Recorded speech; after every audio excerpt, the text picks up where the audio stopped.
Hello and welcome to episode one of the Universally Epic Podcast, your go to Universal Orlando trip planning podcast. I'm your host, Jim Klein, and today we will start off on the dark side of things and discuss 2024 Halloween Horror Nights and Dark Universe coming to Epic Universe May 22nd, 2025. And to help me out, I have a friend and colleague. She's a senior vacation consultant with the Magic for Less Travel, an integral part of the agency's training team, a Universal expert, Holly Carter. Holly, how are you today? I'm great, Jim. Thanks for having me. This is gonna be a lot of fun. So I wanted to get into how did you start with Universal? Like, where did you start becoming a Universal like fan? Well, I've always been really interested in the movies, and if you remember way back 150,000 years ago, when Universal first got going, it was ride the movies. You can ride the movies. And a lot of it was in collaboration with Steven Spielberg. As soon as I went down there, I completely fell in love. That was in the mid '90s, and I've just never stopped going. Oh, nice. So what was uh so what was your favorite attraction like when you started going back in the 90s? Jaws. Because I had mine. Jaws, yeah. So Jaws is like one of those things like yeah, like you kind of like you like what happened with like the Wizarding World and everything, but it's also like, hey, could you have found like a better spot to put it? Like, you know what I mean? Like, it's kind of like Jaws was one of those attractions that was like super classic Universal when Absolutely, you went. absolutely. I You know, loved it. mine is as silly as it sounds. Like Earthquake was one of those attractions that I absolutely loved. It was I don't know why it was so silly, and you just went on a train. You went down like no, not very far. No. There was some water that got rushed towards you, and then you kind of was done. Like, but it was so great. It Yeah. was such a great attraction. I agree. I remember that as well. Yeah. Um, and then you had like Ghostbusters. I remember that as a kid. Mhm. Do you remember the Ghostbusters attraction? That was I so do. cool. Yeah, they're kinda bringing the Ghostbusters back this year. Yeah, nice. So today we're going to talk about Halloween Horror Nights. I know you recently just went this past week to Halloween Horror Nights. So let's give an overview of what Halloween Horror Nights kind of is and what to expect. Well, I think people know that it's like a special ticketed event, but like, what should someone expect if they're going to Halloween Horror Nights? Well, Halloween Horror Nights has, a very special place in my heart. I've been attending since 2002, it has changed a lot over the years, but it's also stayed the same in that it is an insanely creative, immersive event. It consists of several haunted houses every year, and then also several what they call scare zones, and those would be themed areas, like zombies or vampires. And it changes every year. So what guests can expect is a night of frightful fun. Um, and lots of food, lots of specialty, themed drinks and food, and just a whole lot of fun. Okay, so take me for example. I get scared very easily. I don't like horror movies. I don't. So, what would you say to somebody like that? Like, do I just not go, or do you think there's a place for someone like me there? Um, are the houses like super scary, or like are they just like? Because I haven't gone because I this is really what's holding me back. Is this I don't want to be petrified and not sleep for 3 days. Right. Well, I mean, it's gonna vary for each individual person has their threshold of what they like and what they don't. But no one there, the characters, the staff that works either in the scare zones, the houses, whatever, they will not touch you. So some people knowing that, that's enough to make them a little more brave. Um, it's that's like one of the biggest things. So they will not touch you and whatever. But you the houses themselves generally run the gamut from we always have one that, will be dubbed kind of the fun house of the year. Now fun, it could still be pretty gory, but, I am a child of the '80s, so I have slasher films in my blood. So for me, it makes me laugh, and I don't Yeah, have a very strong startle reflex, which I kinda wish I did. I feel like that would be more fun. But so gotcha, there'll be some that are just, silly and goofy, scary. And then all the way up to, like, this year's scary house, I would have to say, which also won House of the Year, would be, Insidious. And that one was very dark, and again, I don't startle easily, so I didn't get it as much, but you'll hear if you hear any kind of talk about it, people be like, "Oh my gosh, that had me on my knees," and very well placed jump scares and stuff So, like that. was that your favorite? Was that Insidious, was that your It favorite house, wasn't my or favorite house, actually. okay. It was fine. It was b and they did a beautiful all the houses, they always do a beautiful job. Universal Creative, the team, all the teams, art and design, all of them, they do just such an amazing level of detail. But that one was not my favorite. My see, I'm still processing after you gotta give it the whole season and then think about it. But, honestly, one of the ones that would definitely be my favorite would be the Ghostbusters house from this year. It hit the nail on the head. It was fun. If you had seen the new movie, Frozen Empire, it had, Garaka, it had a little bit of scary stuff, but I think for someone like you, that might be a good introductory house. More like Mm, the fun ones, mhm, like, okay, yeah, nice. yeah. So, I'm a big food guy, like, is there any food that I can eat? Like, can I like, Yeah. I see you see a lot of social media posts about, like, different, like, treats and stuff that they have Mhm. for special events, like, did you have anything, or, like Yeah, that's been one of the most fun things, and Universal over the last couple of years have really kinda starting to up their game as far as all of their festivals go, not just Horror Nights, but Mardi Gras in particular. Um, they are traditionally not known for their food, but that's kind of changing the last few years. And we yeah, did I try agree. my Great daughter is 12, and on she there. also loves Horror Nights. And that's one of her big things. She wants to go and she wants me to film her reviewing all the food. But yeah, Nice. they will do some weird stuff and it's fun. Some of the stuff you're like, "Okay, well that was neat. I probably wouldn't get it again, but it was cool." And then there's other Alright. stuff that was like, "Oh, that was actually very, very good." So, Oh, nice. Alright, yeah, so I can eat at least. I don't Y have to go in the house, you I'll can eat, just eat all and at if once, yeah. you don't like you could stay kind of on the periphery of the scare zones. They aren't gonna bother you, and just kinda stand back and watch it. There's generally at least 1 show, hopefully, we'll have 2 again by next year with a lagoon show because we did get the new lagoon show for the regular park, evenings, but there are Oh, things nice. there for people who are not. One of the things that I like to recommend to folks that are curious, but not quite sure if they're up to it, is to do one of the behind the screams tours. And those are tours Okay. where the lights are up, there's no characters in the house. You just get to slowly go through with a guide who knows all kinds of cool information and can tell you the backstory of the houses and why they decided to do different things. They'll talk about how they I'm not sure what word to like say manufacture the scares, like certain scares, how they pull them off, how they direct your attention one way and then Okay. somebody comes the other way.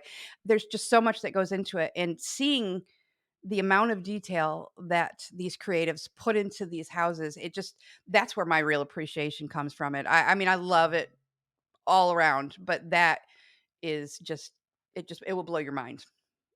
That sounds like a great time. Yep. So, like, I think that would be something nice to do first, and then, like, once you know that, like, "Hey, this is how we do everything," like, you kinda have an understanding, and you may, like, build up a little bit of courage to, like, actually go see the actual, like, house, like, live, A you know? Absolutely, it's kinda like pulling the curtain back a little bit, and it's not so Yeah, scary nice, I anymore. like that, yeah, and it gives you a little more detail into how everything works. I like that a lot. I think that would be a great idea for somebody like me where if you're, if you're that scared and you have the lights up and everything, then you're not like, "Okay," and then you're like, "Alright, it's there, like, I already did it, but now it's just gonna be darker and scarier, but I can handle it now." I think that's a good way to go. I like that idea. Yeah.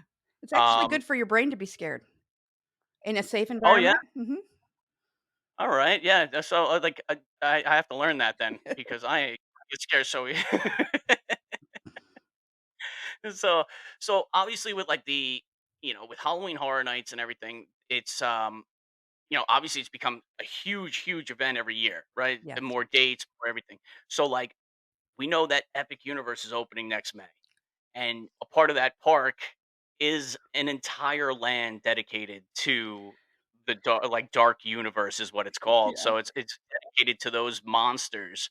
So you must be psyched, right? Like as somebody that loves Halloween Horror Nights, like, but like it doesn't even just like for me that doesn't like I'm not a Halloween Horror Nights person. So right now, I think you might have talked me into going into like the behind the scenes I'll go tour with you. because that's And you can walk yeah. behind me in the houses because they always wanna scare me and they don't.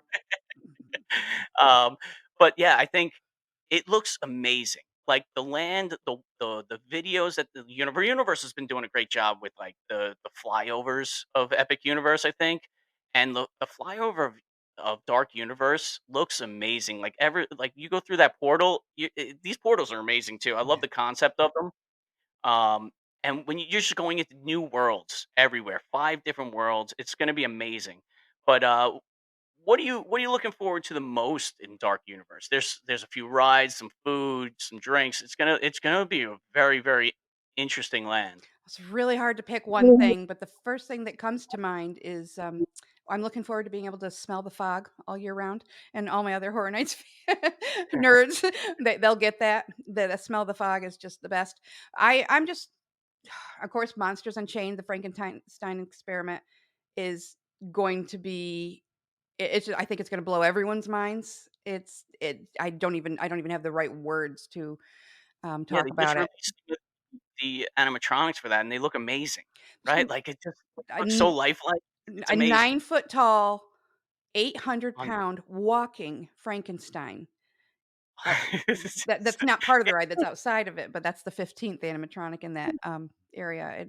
It unbelievable. yeah, just And then being you have there, just the environment altogether, I think is just going to be next Yeah, level. it's gonna be definitely a very cool land to be a part of.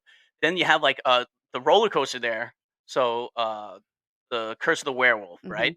So this is gonna be a spinning roller coaster. Do you do roller coasters? Are you a roller coaster fan? Yeah, I am a huge Velocicoaster fan. I don't know about the Yeah, spinning one. right. I mean, I will absolutely do it, but I don't know how many times we'll have to see it. I'm getting old.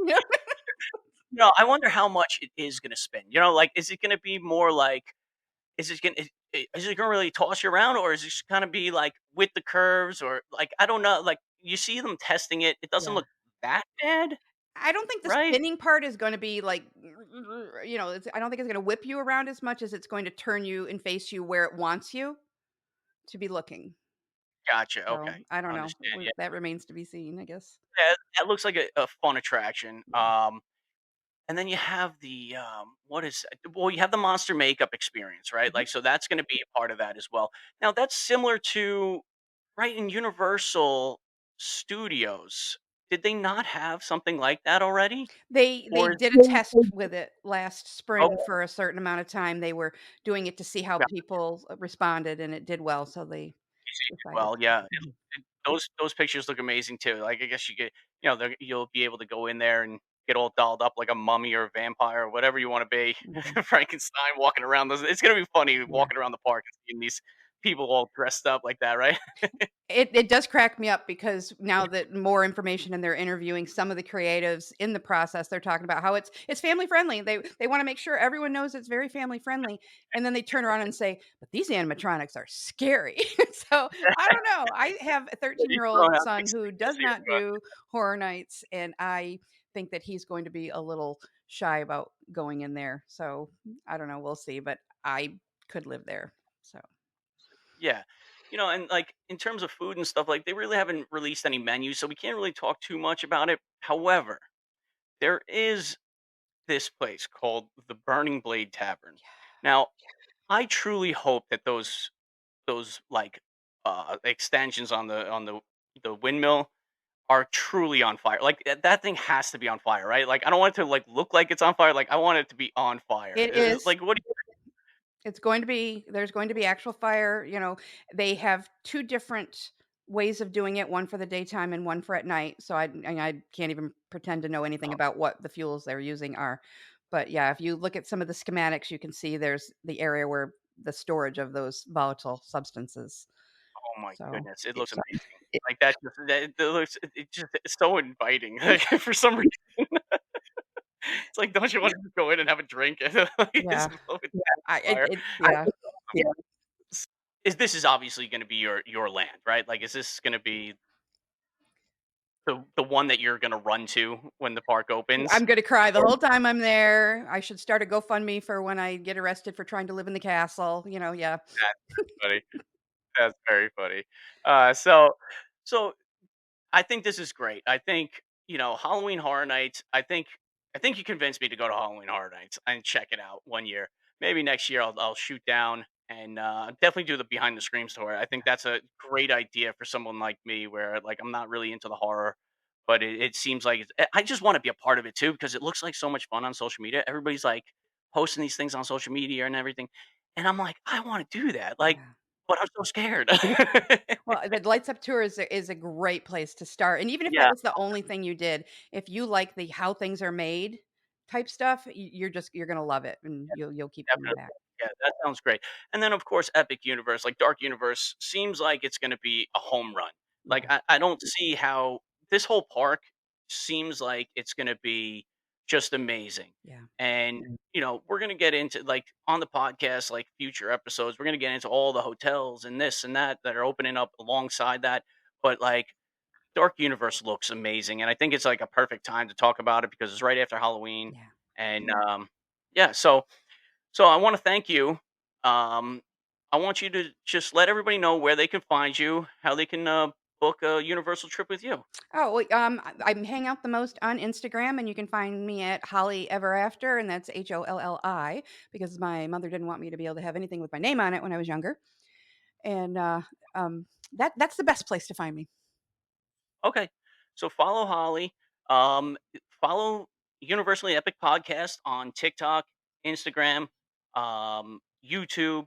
Uh, Click the link in the bios. You can get all the information. I have a Facebook group that it's called Universally Epic Tips and Tricks. Nice. Go and join the podcast community. Put your questions in there. Get some answers from other guests.